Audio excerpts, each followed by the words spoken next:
سەری ساڵی کوردی جژنێکی نەتەوایەتیەکە لە تایبەت نییە بە کورد تایبەتە بە هەموو نەتەوەکان لە ڕۆژهەڵاتی ناوەڕاستە. جا من هیواخوازم کە ئەو جژنە ببێتە مای ئەوەی کە ئاشتەوە یەک لە بینی هەموو نەتەوە جیاوازەکانە بۆی کە بتوان بە سەربرزی پێکەوە بژین. هیوادارین وەکو هەمومانەوە هیوایە دەخوازین کۆڕۆنا نەمێنێ چونکە نامانەوەی هیچی تر ئازیزانمان لەدەست بدەین. هیوادارم هەر هەمومان خۆپارێزی بکەین چونکە تاک پارێزی وامان لێ دەکا هەموو کەس و ئازیز و نزیک و دەوروبەرمان پارێزین. ئێمە ئەوەشی یا هەری پێشی گوم بمن دەستەک فێبگەرچاو ئەو یەک ژێویا ددووە خێر و سلامەت ئەڤنی ڕۆزوەری و سەر شعبا فەقیردە سەر شعبا ینی دلکی عذاب خۆی تعب خواری تفهم گرچاوە ئەف شەڕێ ئێگۆ سووری چێ بووە بداوی بە و يعني انه فقر وكبري وحموتش نما انه شر بمينه زين ملتين بندز تمامي او تشتهيبيت كن يعني اشتي براتي ازادي تشتك هي ايفانا تنه لسر گوتن نمينه تنه لسر هيوي نمينه بيبيام اسنه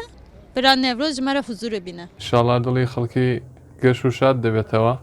بو سالي عند او سال لبر او كورونا لبر بازار كم خلق دكسات دابو كمك سویدارم که سالا تازه که دیدن سالا که خوش بید بو محمی ام ببین یک دا و ام بشین کشکی او مشکلانه که امتر کن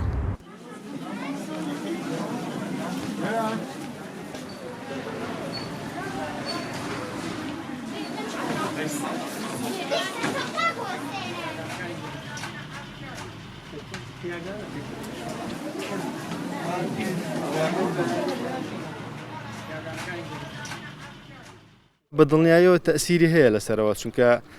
وەکو ئاگاداری ئێستا مشکلاتی داهاتی خەڵک و مشکلاتی ناخۆیی ناوخۆیی و مشکلاتی ناخۆیی ناوخۆ لەگەڵ دەرەوە ئەوانە تەسیر ڕاستەخۆی لەگەڵ ژیانی خەڵک هەیە بەڵام ئەوە جژنێکە کە لەگەڵ لە مێژووی باوەپیرانەوە ماوەتەوە گومانم وایە کە خەڵک بتوان مەسەڵەن خۆشیەکانی خۆیان دەربڕن و تەسلیمی ئەو ناڕەحەتیە نەبن. بەڕای من خۆشتر دەبێت لە ساڵانی پێشوو چونکە پار بەهۆی کۆڕۆناوە بزانم کەس چوونە دەرێکی وای نەکرد. ئەم ساڵ خۆشتر دەبێت و باشتر دەبێت و ئیشاڵڵا کۆڕۆناش نامێنێ هەموو شتەکان بەرەو باشتر دەڕۆن. خۆشبوونانەکە هەیە و نەخۆشبوونان هەیە. خۆشبووناوێنە إنه أم يعني الدنيا وعالم حمه هيفيا فيروجيا يعني أفروج مقدسة جماله أفخوشنا هناك أفنيك يعني إنه كرد حمد يكن حمد دستكن حمد درت كفن كيفي ورقصي وشيك ويانا خوشبنا هناك إنه خوشبنا هنا إنه يعني أسعار حنجيبها بنا بتشكي يعني إنه أمان شيء هنكي وهجنا خوش بجي وجبر روشا كورونا وكده از بيجمو يخوش جبو ما تمام يا شي يكفي ام لدوراوي بجفن يعني بشتك ام لدوراوي بجفن او فكرين مازن بله وقتی ام ویج خور حماس بکن نوروز کردا بینه با هف پروبلمی کردا نمینه الحمد لله لستا خلق دڵی هەمویان خۆشە